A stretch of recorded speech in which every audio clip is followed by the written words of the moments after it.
Welcome to From Our Generation, where we uncover the ideas and events that shape the world we live in today. I'm Crom Carmichael. And I'm Mike Hassel. Together we'll explore the past to better understand the present, because history isn't just about what happened, it's about how you think about it. Okay, Mike, we're going to have our next episode from Our Generation, and there are two topics I'd like to cover today, and if we don't get to the second one, because we get engrossed in the first one, then that'll be the way it is. But the first one I want to talk about is right now you have this situation in Ukraine. You have Trump is taking a position that is very different than Biden's position. You have Europe that is now taking a different position with Trump's position than Europe took with Biden's. And Zelensky, he has not yet figured out exactly what he's going to do. But let me make an assertion, and then if you want to push back, feel free. Okay. My sense of it is the way Trump is approaching this is he says this war is senseless. These people being killed is a waste of human life, and this war needs to be brought to a close. And the way I look at it, the way I think he's trying to bring it to a close is he says Ukraine may. He doesn't say this, but I think what he's driving at, Ukraine may give up a little territory to get peace. Part of that peace will include a raw minerals deal that the U.S. will sign with Ukraine that will then put thousands of Americans on the ground in Ukraine mining and conducting business, which would be good for Ukraine's economy and good for the U.S. economy, and then would act as a deterrent to Putin, who that will only happen after he has agreed to end the war on certain terms. So it puts substantial American presence and infrastructure between the two, right? It would be on the eastern side of, because that's where the mineral fields are. Okay. Right. And so if Russia wanted to get to Ukraine, which is Kiev and all are in the west, they'd have to go through that American presence. Okay. So it would be a natural barrier, as I understand the rationale for this. Right. And that would only be done after a peace agreement is signed between Ukraine and Russia. And so Putin will have agreed to that. Now, Zelensky is saying what happened in the Oval Office was Zelensky said, I'm not going to sign anything unless the U.S. Guarantees that it will supply military force to repel Putin if another war breaks out. Trump's not going to agree to that, and I think Trump is wise not to agree to that because we're going to cover a whole bunch of wars that have taken place in history, and we'll see that many of those wars were triggered by relatively small events, and the results were catastrophic. And so Trump is saying, I'm not going to agree to guarantee a military support if a war breaks out because I can't define. There's no way to define what a war is. And so Trump is saying our presence there and a treaty, that should be enough to secure a peace. Well, there's two important things to say here that occur to me. One is that World War I started because there were a whole system of alliances where people committed to come to the aid of another country. Mm-hmm. And they were obligated by prior agreement to come in, and it resulted in a huge world war, mm-hmm. as all those things invoked. I think Trump is wise to say, I'm not going to sign that kind of agreement because I don't want to be dragged into a war with Russia. Right. On the other hand, there was an agreement when Ukraine gave up its nuclear weapons that the West would defend Ukraine. They said they would. We said we would, and we didn't because they gave up their weapons and then Russia invaded. And so, that's why he wants a security guarantee. Yes. And he knows that Russia will not follow an agreement. That's well established. So they'll make an agreement and break it. So he's looking for something more than a peace treaty. Yeah, and so let's finish up the current, and then we're going to go back to the past. And by the way, you and I have, we worked for years on a series of audio programs, and we have them now available at a website called giantsofpoliticalthought.com. Giantsofpoliticalthought.com, and if people buy our series of audio programs, which they can then be streamed from an app, then they will learn about the ideas that really ideas that resulted in Western civilization as we know it today. And a lot of that has to do with the development of ideas pre, post, and during the wars we're going to talk about. But just to put a button on our bow on the current, what the current history is that Putin, in the July before the January invasion, in that July, he gave an international speech. I don't remember exactly where it was, but he gave an international speech because there had been rumblings of Ukraine joining NATO, and he made it very, very clear that in Russia's opinion, Ukraine was close enough to Moscow where its joining NATO would create a national security risk for Russia. And he said, if Ukraine is invited to join NATO, if Ukraine is invited to join, he will invade. So he said that. Then in November of that same year, 4 months later, Biden gave a speech, and during the speech, just kind of out of the clear blue, the purpose of the speech was not to invite Ukraine into NATO. He did. So he publicly invited, and Zelensky accepted the invitation. Now, that doesn't mean you're in, because there's a whole process before you become a member. But then, from November to January, Putin moved all of his soldiers down to the border, and I remember watching the news. Oh, he's not going to invade. He's just blustering. Then he invaded, and Biden's first reaction was, "Well, a small incursion is not terrible." And then the incursion got deeper, and then Biden invited Zelensky to leave the Ukraine. He assumed that Ukraine was about to be defeated. Just assumed that. And Zelensky said, "No, I'm going to stay and fight." And so he did. And the result of that is hundreds of thousands of Ukrainians and Russians have been killed. The invitation to join NATO has never been taken out. And part of what Trump is saying is that as part of an agreement, the agreement will be that Ukraine remains neutral and is not part of NATO. And so what I want to do, Mike, is I'm not at this point, you and I are just sitting here as observers, but you want to know the facts to be able to draw conclusions. And so what I want to do is I want to go back, because I said, you know what, the history of war, especially in Europe, is worth looking at. And so what I did was I went back and I went to Wikipedia, and I just pulled up a bunch of one-pagers on wars that started with the 30 Years' War, and talk just briefly about each one of these, maybe a minute or two, but just to get the sense of human beings. And until World War II, you could argue in Europe that war was actually kind of a natural part of the way that Europe operated. This is how Europeans settle their differences. So you're basically going back 500 years to Yes. take it a 500-year look. Before that was the Crusades, and there were other wars, but we're starting about 500 years ago in particular context of the West. Yeah, and your point's exactly right, because I did go back and print out the Crusades lasted about 200 years. And then the Crusades, more or less, even though the Crusades were in a different time period, the Ottomans were defeated at the gates of Vienna in 1683. So these were all conflicts between the Muslim world and the Christian world. Yes. And we're trying to retake the Holy Land. That was around 1000 to 1200. Yes. And then Vienna was the final defeat of the Ottoman Empire. Yes. That was encroaching on Europe. Yes. And they then fell back and were eventually completely defeated in World War II. The Ottoman Empire disappeared. It took up to 1945. Correct. But the Battle of Vienna was 1685 or something 1683. Okay. And that one wasn't a big battle, but it was kind of the turning point. Turning point. Yeah. Okay.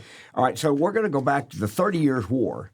The 30 Years' War took place in Europe between 1618 and 1648, and the war and the population of Europe was not, it wasn't anything like what it was today, and its economy was an economy that by today's standards would be extremely poor, because virtually everybody was engaged in the growing of food, because food was not the growing of food had no automation at all. And I think cities at this time were like 30, 40, 50,000 people, Yes. not a million. I think ancient Rome was even only a few million people around Rome, the empire bigger. But, Nashville alone is about as big as ancient Rome was. Oh, yeah, good point. Yes. And so in Europe, as you say, a city would be 20 or 30,000, but most people lived in communities of maybe 100 or 200. Villages. Yes, villages. And as we talked about earlier, in those times, around 1500 to 1600, the people who lived in a village when they were born in a village, they didn't travel more than 30 miles their entire lifetime. The people they knew were their family, their relatives, and their fellow villagers. And virtually anybody else that they came in contact with was not a good thing. They were being attacked. And then when they were being attacked, the people who were doing the attacking were there to steal their food, their livestock, and their women. And that was the way of the world in Europe at that time. So the 30 Years' War took place where these warring factions, these countries, or kings, as it were, they were fighting each other back and forth all through Central Europe for 30 years. There were 600,000 to 700,000 soldiers that were killed, and there were about 5 million civilians who were killed because when the soldiers would come upon your farm, they would steal your food and your livestock to supply the soldiers, and then they would leave the families and the villagers with no food and no livestock, and they would starve to death. So the general point is that military casualties are only a small percentage of the deaths from famine and disease. Yes. That break out when civilization breaks down in this way. Yes. And so the 30 Years' War ended in 1648. Well, then in 1689, so we're not talking about that many more years later, the Glorious Revolution in Britain happened.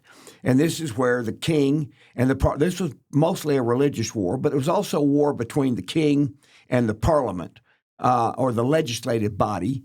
And at that time, the king asserted that the king had the power to do whatever the king wanted to do, and the legislature believed that it had certain powers. And so the king had an army, and then the legislature raised an army. This is back in the era when they had the divine right of kings and the idea that their power was somehow given by God. Yes, and then transmitted their authority, then transmitted to the people. Yes, and the Catholic Church was very involved in part of that because the church and the state were in many cases were very much aligned, and so the Glorious Revolution happened. The king was captured or surrendered. He was then decapitated. He was tried and decapitated. And when the king was decapitated, that meant that the executive branch of Britain disappeared. And so now, and that's what happens if you kill because there wasn't anything like what we understand as an executive branch, where you have a vice president, you have all these other people. Once the king is gone, there's no executive branch, and and then the legislature could not figure out how to legislate because they couldn't agree with each other on what to do. It's probably worth saying there's no executive function. They didn't have branches of government like we did. They had a unified government and a king that did it all. Yeah, thanks. Right. And so they fought back and forth until Oliver Cromwell, who was a captain on the Parliament's side of the military, he was asked to become the next king. He said, "I don't know. We just decapitated a king. I don't want to be a king." So they made him Lord Protectorate. And then he was pretty violent in the way that he acted toward people because he couldn't get them to do anything. And the point I'm making is that in those days, the way people settled their differences, especially politically, was they'd kill each other. And so part of what the goal of our institutions is to allow us to have differences without killing each other. There's two things I would add here. One is there was a Prussian general named Clausewitz who was famous for his strategies, and he said war is the extension of politics by other means. His point was that wars basically are an expression of political fights. So to this point, we need some way to settle our differences other than killing each other. Also, in our Giants of Political Thought, you may remember we covered Leviathan by Thomas Hobbes, who was an English historian, and he basically saw these circumstances and said, this is hellish. Yes. I think he described a state of nature where you don't have a strong government to stop it. In his opinion, this was the solution, was to have a big government that could put a lid on all of this fighting. Because in a state of nature, existence is solitary, poor, nasty, brutish, and short, something like that. Yeah. And so you see Machiavelli saying the same thing. We're about to get overrun by the hordes from the north. We need a strong central government. Yeah, and that was actually even before Hobbes. This was back in the 1500s. That's right. That's and right. And Machiavelli wrote The Prince, which we cover in the Giants of Political Thought, and we cover Leviathan by Hobbes in the Giants of Political Thought. Yeah, and I think you can point out in the 20th century, Yugoslavia was a collection of nations that basically were at peace while they were oppressed. And then when the ruler, the head of Yugoslavia, was killed or removed, I don't remember the details, then they went to war. Serbia, and you remember this? You're talking about after the fall of the Soviet Union. Yes, and the breakup of Yugoslavia. Yes, so the oppression kept a lid on this, what some people see as the natural state of war. Yes, and that's a great point, Mike, because Yugoslavia is a kind of an amalgamation of 3 or 4 countries, and it was under the control of the Soviet Union. And I don't remember who the leader was, but he was, when the Soviet Union collapsed, he was deposed. Yes, and then Yugoslavia broke up. And the people of Yugoslavia then reverted to their clans that they had before Yugoslavia existed. Yeah. And so Yugoslavia then went through a period where there was a lot of fighting. Right. And but Hobbes, to your point, Hobbes saw that as there were only 2 choices. One was a very, very powerful state to keep people from killing each other. And the other was a state of nature where people would kill each other. Right. Well, if that's the argument that you make, you actually only have one choice. John Locke, who we also cover in 2 treatises of government, John Locke argued that the state of nature is not the norm. The state of nature, as Hobbes thinks about it, existed because there were very powerful governments that then fought each other. And he said that if human beings are left to their own devices, without that, and that's an interesting question because as we talked about the villages, one village would attack another, and it was a terrible thing back then. But John Locke argued that an all-powerful state would not lead to human progress. It would retard human progress. So these were inherited conditions, and they were asking questions like, what was it like before somebody put all this together? It's kind of like asking who was the original residents in the Middle East. Is it the Palestinians or the Jews? And, what was it like? And so it's ultimately a futile argument, I think, to try to undo all of this history. The point being that these English theoreticians, like Locke, he was English, began to lay the groundwork for what became the American Revolution, using those principles to say, we don't have a government that gives everything to the people, rights and things flow down from the government. It's the opposite. We naturally are in charge of our own lives, and we hire a government to protect our interests. That was one of the things at the end of the 18th century, in the late 1700s, that made that curve. You remember in our first podcast, yes, the hockey stick where the world has just completely expanded, exponentially expanded since that time. This is one of the things, is the inversion of power from kings and authorities like kings to the people. Well, yeah, to the people who then elect their officials, who then should be morally compelled to do what they promise to do. And they're accountable to the people. They can be deposed or voted out. And so then the next war after that was the Anglo-French War, which was 1778 to 1783. It was a 5-year war, and it was mostly between the French and the English. That's why they call it the Anglo-French War, exactly. I think. Yeah, that's exactly right. And but the conflict lasted for 5 years. It was resolved without victory. It just kind of ended, and but once again it shows that this was a normal. This was the way people resolve their differences. This is the way kings looked at other kingdoms and saw weakness and said, this is the time. Let's attack the other kingdom. They're weak. To gain advantage. To gain advantage. Or to build a defense. Yes. I'm reading a book right now called Colonialism. He's making the point that colonialism was not all about dominance and exploitation. A lot of it was about strategies to keep your enemies at bay, your rivals at bay.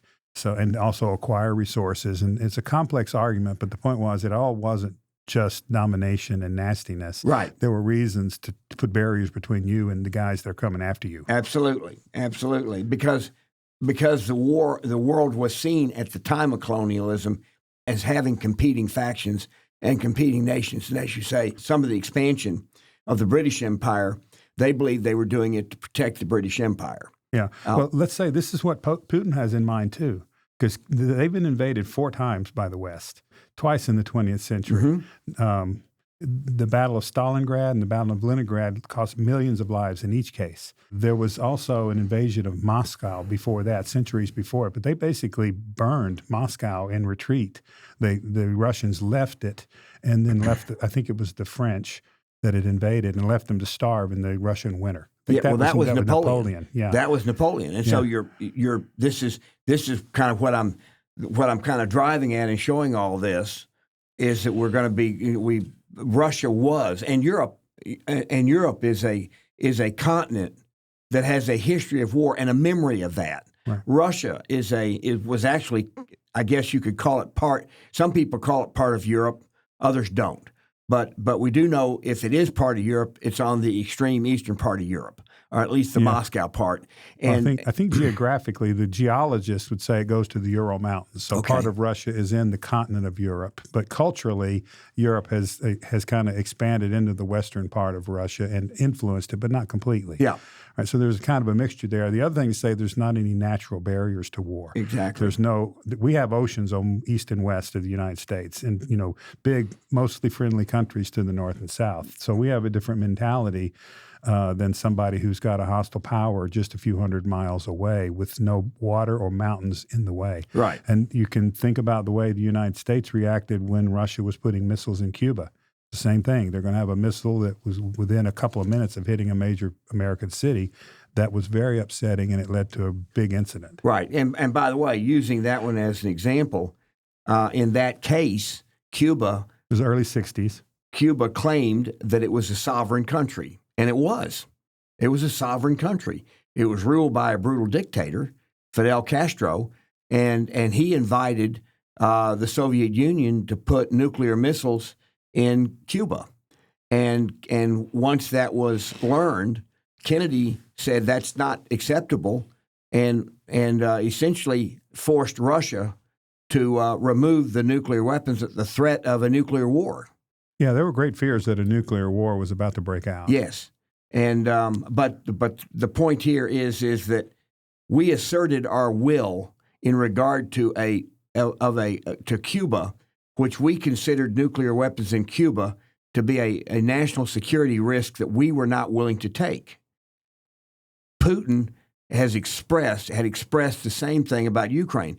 Whether you agree with him or not, he expressed it. And it's a plausible concern for them. So then the American Revolution, it happened next, and that's one of the wars where we only declared our independence. We didn't attack Great Britain. Great Britain said, no, you're not independent, so they attacked us to keep us from being independent, and they lost. We won. But that was what I would describe as a good war. And one of the reasons that it's such a unique war in history is that the American the revolutionaries here were fighting for certain principles, not against certain things. All previous revolutions happened because people were angry. The French Revolution, for example. These were where people were angry with the French government, and they thought to overturn it, but they didn't have an idea of what they were going to replace it with. And so the result of the French Revolution was it didn't end until Napoleon was on the scene, and essentially the French people were exhausted, and Napoleon then became the next dictator. He was a dictator, not a king, but he was a dictator. Yes. So the American Revolution happens. And basically, America seceded from the English system. Right? Yes. We backed out. And it raises the question of when can you secede? If rights are granted to you and you hire the government that you want, when can you decide, I don't like this government, I'm going to change it? Now, we do this by elections every 4 years. But, in the mid-1800s, the South said a different thing. We don't like this government. We want out. We're going to secede. Mm-hmm. It did not succeed. They didn't have good reasons for seceding. But it raises the question of if this is a voluntary submission, when can you withdraw your submission to that authority? Well, and we also, in the Giants of Political Thought, we cover common sense and the Declaration of Independence that answers that particular question in regard to the United States, because America was a colony, but we hadn't people. It was a series of colonies. We were Yeah, the states were colonies. Yes, but America was considered by the British as subjects of the British Empire and part of the British Empire, and the British said that they could set the rules, they could set the taxes, they could do whatever they wanted to, and that we as subjects had to accept that. And then in Common Sense, Thomas Paine says, no, the king of Britain broke his word. And there was a compact between the colonies, the American colonies, and Great Britain. And once George broke his word, it gave us the right to rebel, or not to rebel, but to declare our independence. Because we didn't rebel, we didn't fight them, we didn't send ships over there. Right. We just simply said we're not part of you anymore. And so that gets to your point of what is the argument for that. Well, then you had the Napoleonic Wars, which were from 1803 to 1815. And as you point out, the demarcation line that ruined Napoleon was when he invaded Russia in the wintertime and lost virtually his entire army. I think he went in with 500,000 and came out with about 100,000. Yeah, and so then at that point, and think about that for a second. Stop and think about that. To go into a country, to invade a country, and you lose hundreds of thousands of troops, not fighting the enemy, but because of the weather. Yes. That's what. And they didn't have any food, and that was the reason the Russians burned Moscow, because they wanted to strand them without any food to exploit. So they were willing to burn an ancient, beautiful city. From what I read, it was quite a beautiful city. Of course, wood, at that time.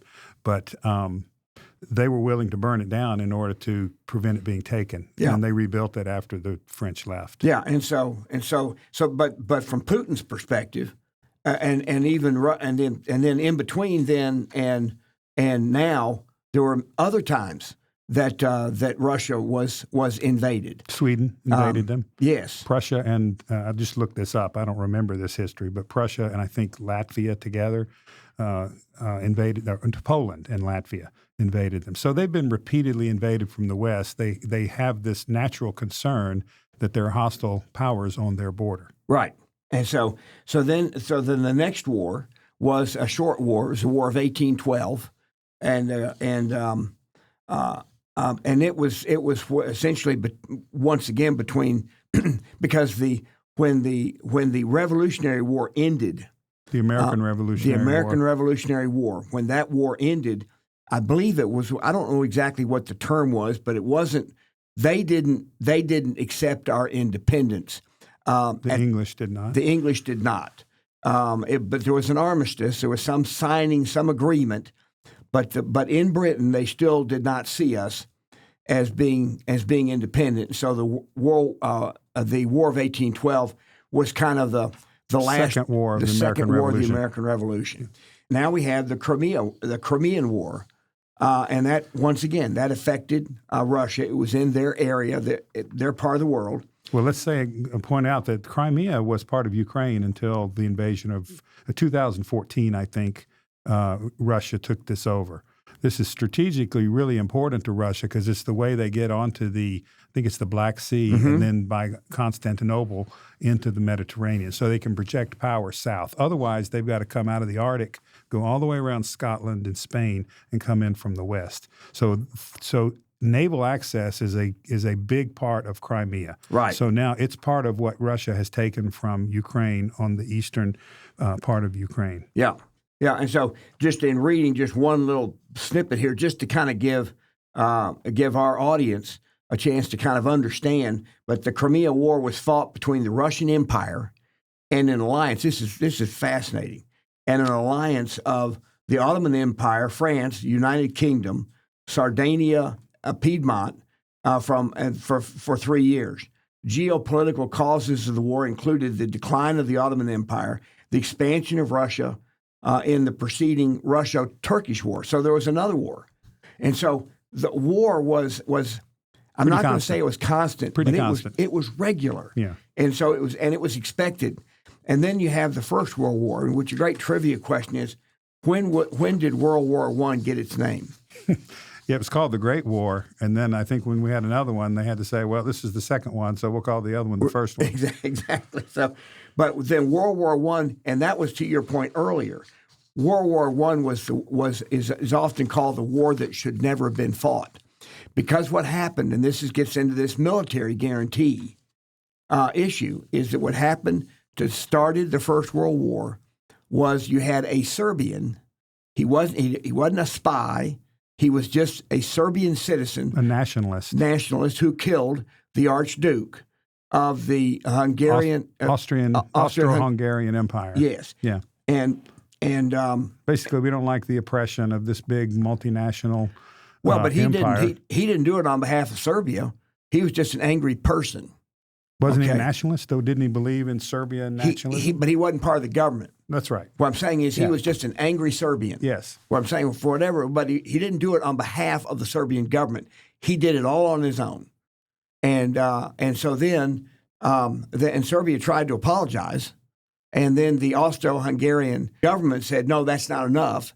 And then they made so many demands on Serbia, and Serbia tried to accept virtually all of the demands, but there was one or two demands that would have essentially wiped out the entire country of Serbia, and so they wouldn't agree. Well, Serbia had an alliance with Russia. There's just a lot of parallels to what's going on in Ukraine right now. Yes, and then the Germans or the Prussians at that time, I guess I don't remember if they were Germans or Prussians, but same territory. They were allies with the Austria-Hungarian Empire. Right. France was an ally of Russia. Now remember, at that time, Russia was ruled by a czar. It wasn't the Soviet Union. It wasn't communist. It was ruled by a czar whose people didn't like the czar. And so once the First World War started, and most of the people who were, when it started, thought it would last 2 or 3 weeks. It'd be a little skirmish, and then people would resolve their differences. It lasted for 4 years and killed 20 to 30 million people. I've heard a similar story about the Civil War in the United States, that the early battles had people in picnics, looking over the field, thinking this is a skirmish.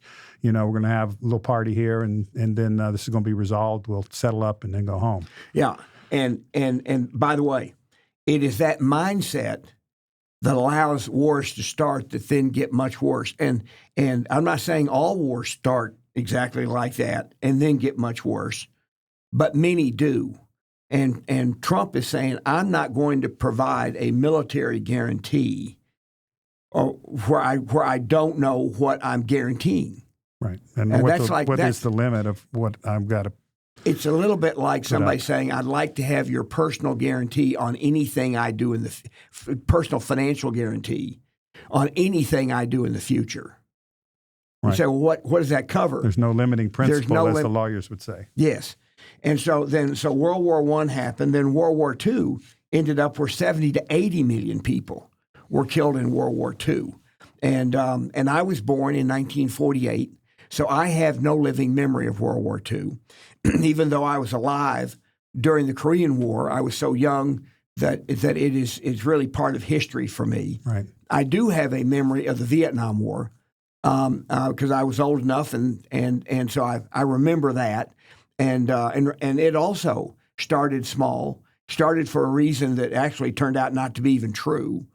And then the reason that we felt like we had to continue the war was there was this thing called the domino theory, that if South Vietnam fell to the communists, then Cambodia would fall, Thailand would fall, Laos would fall, and all of Southeast Asia would become communist. And when we pulled out, and by the way, we fought the war for, I guess, maybe 10 years, depending on how you call the start of it, but 10 to 12 years, lost over 50,000 Americans' lives, hundreds of thousands of injured.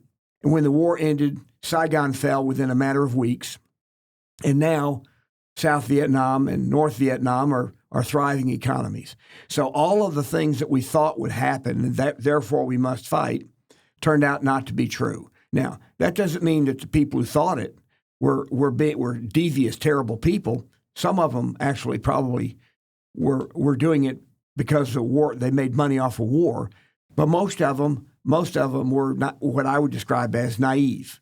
I think it's probably worth saying that a lot of this is not inevitable, even though we can see in retrospect this is what happened. A similar thing happened in China. Chiang Kai-shek was nationalist. He was more Western, more freedom-oriented. And then you had Mao, who was heavily communist.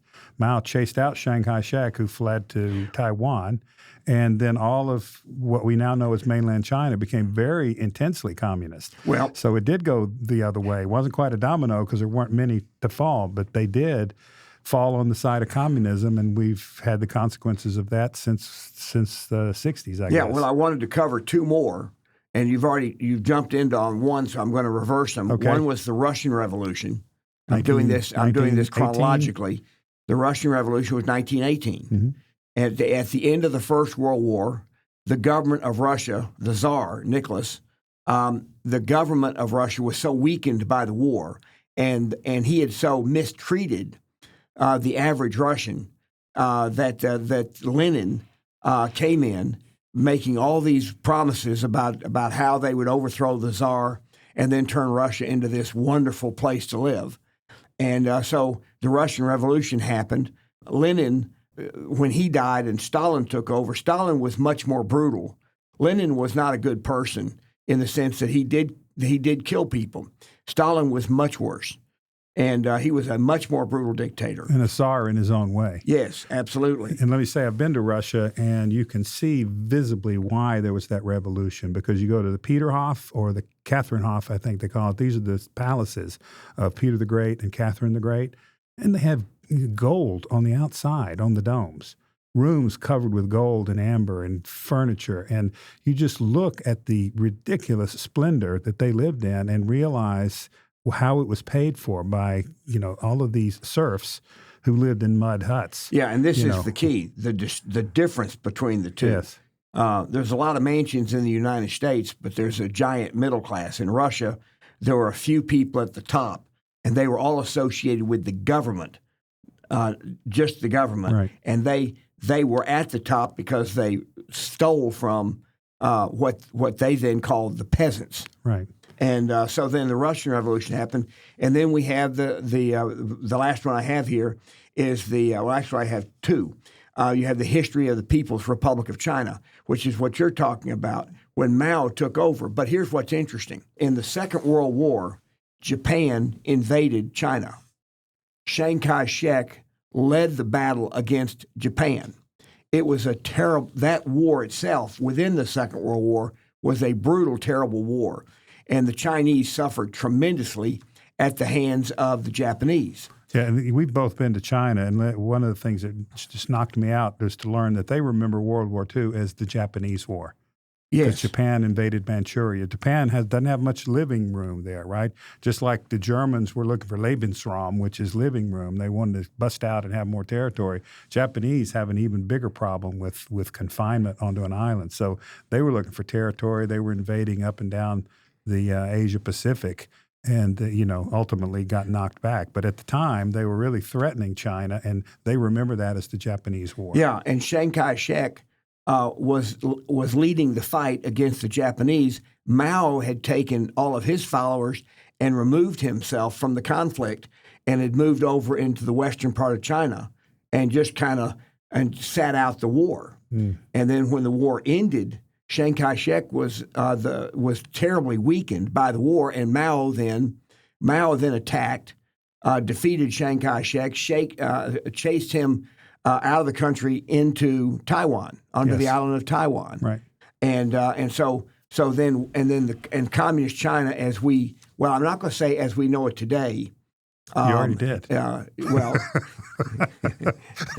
Okay. all right, fair enough. Yeah. Okay. But China then became purely communist, and the people, there was a famine in China that killed, I think, 40 to 50 million people in the 60s, in the 1960s. We hardly even know about that. But China under Mao was just absolutely terrible. And then when he died, you had the transition period. You have two transition periods that I want to cover, and that is, one is the transition from Deng Xiaoping, which he then tried to open China, and he tried to have a benign dictatorship, kind of a market economy that worked under a dictatorship, the Communist Party. So this is the 1980s or 90s? And all the way up to 2012. Okay. And China did evolve and grow dramatically.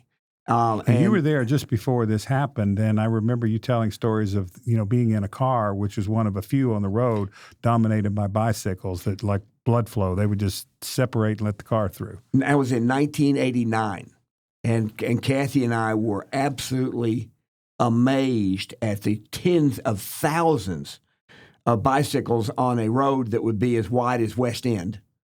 It wasn't. Which is like a 6 or 8 lane road here in the middle of Nashville. Yes, and the bicycles are going one way or the other, and then we were in a car, and you couldn't see other cars. There were very, very few cars, and we had a driver because you had to. If you were an American in China, you had a government official. They called them guides, but they were government officials, and they kind of were the tour guide. And so we had a car, and this was true in every city. So that was the condition of China all the way from from the 40s, in fact, even probably before then, but up to 1989, it was still that way, even though Deng Xiaoping was trying to move China into the modern world. But then I went back again. I've been back a number of times since then, and every time I'm amazed at how much new infrastructure and tall buildings. In 1989, the tallest building in Shanghai was 40 stories high. It was the Sheraton Hotel, and it stuck out like a thumb. Like a pencil, yeah. Yeah, like a pencil's a better analogy. And you'd go up to the top of that, and you could walk around and look out all the windows. And what you saw was a bunch of one-story buildings up to 10 stories, and they were all very, very old. Well, you go back in 1992, and Shanghai had completely changed. When I went to Shanghai, it just looks like New York City to me. Yes. There's a central shopping district with all the neon lights, and it's as modern a city as any I've seen. Yes. Now, we're not going to be able to get to it today, so we'll get to it next time. But China is, since Xi Jinping has taken over China, he has changed the way that the government of China governs China. And we're going to talk about that because China is not friendly anymore. I'm not going to say they're an enemy, but they are definitely an adversary. I define an enemy as somebody that you're at war with, a physical war. I see somebody as an adversary, as somebody who they have their interests at heart and actually want to harm you. But Xi Jinping is more of a Maoist than he is a reformer. And so we'll talk about that in the future episode. Yeah, in a future episode, the next episode. But what I want to do is then the other transition that we have is after the fall of the Soviet Union in 1989, which brings us full circle, back to where we are right now with Ukraine. In 1989, the Soviet Union was vast. It went all the way into Central Europe because it had part of Germany. It had Poland, Hungary, Austria, all of the Yugoslavia, Romania. These were known as satellites. They were kind of a buffer for Russia, for the Soviet Union. Right. And they were dominated, which is to say they weren't part of Russia, but they were dominated by the Soviet Union. They were dominated and controlled by the Soviet Union each had a dictator that answered to Moscow. Yeah. They didn't answer to the people of their country. They answered to Moscow. Well said. And so but the economy in Russia, contrary to what our CIA was reporting, the economy of Russia was in terrible shape. Reagan, I believe, sensed that, and Star Wars was something that Russia felt that they had to match but couldn't. So Star Wars was the idea to build a shield against attack. Nuclear attack. Yes. The theory was it would render the Soviet Union's missiles obsolete. And similar to the Iron Dome that they've been implementing in Israel, which is American technology, and that Trump just this week said he wants to build in the United States a similar defensive shield, which they called Star Wars at the time because it was beyond the technology of the day. It no longer is. Right. And I think Reagan called it the Strategic Defense Initiative. SDI. The media called it Star Wars. Yeah. And actually, the media was being pejorative, but Star Wars had a ring to it. It also, in the movie, it worked. And so the idea. So in the movie, by the name of Star Wars, they had similar shields. Right. So, yeah, and that's why the media called it Star Wars. But anyway, so the Soviet Union then collapses. It collapses without firing a shot. Gorbachev was head of the Soviet Union. He then loses power. Yeltsin then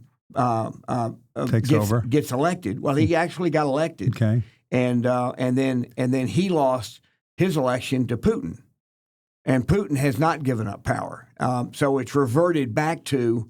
He's very popular with his people, though. He gets like 95% of the vote. It's amazing. It's absolutely amazing. Yeah. But Putin is not giving up power. And so what you now have is where Trump is having to deal with Putin. We have a clip, which I want to play here, of Bill Clinton when he was interviewed about Putin. And I think it helps put this into context. And so, Mike, let's play this clip. So there's been a lot of ridicule of Trump saying he can work with Putin. Yes, and saying that he's a puppet of Putin if he even talks to him. So let's play this clip. Mr. Putin he's very smart. Well, you know him better than most people. Yeah, I do. What was he like behind closed doors, away from, the sort of the public utterances? Smart and remarkably, we had a really good, blunt relationship. How blunt? Brutally blunt.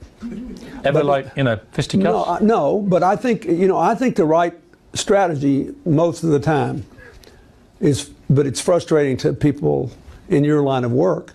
You should be brutally honest with people in private.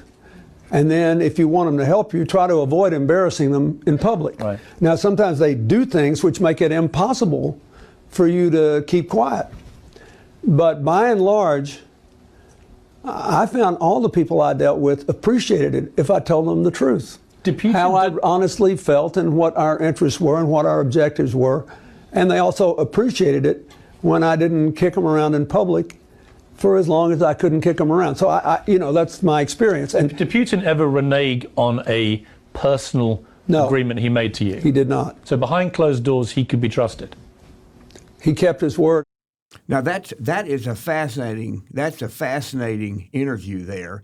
I don't know how many years ago it was, but it's not many because President Clinton. I'm going to say that's within the last 5 or 6 years. Wouldn't you think? With Piers that Morgan? interview. I mean, when you look at at President Clinton, but that's an interesting because now Trump is dealing with the same guy.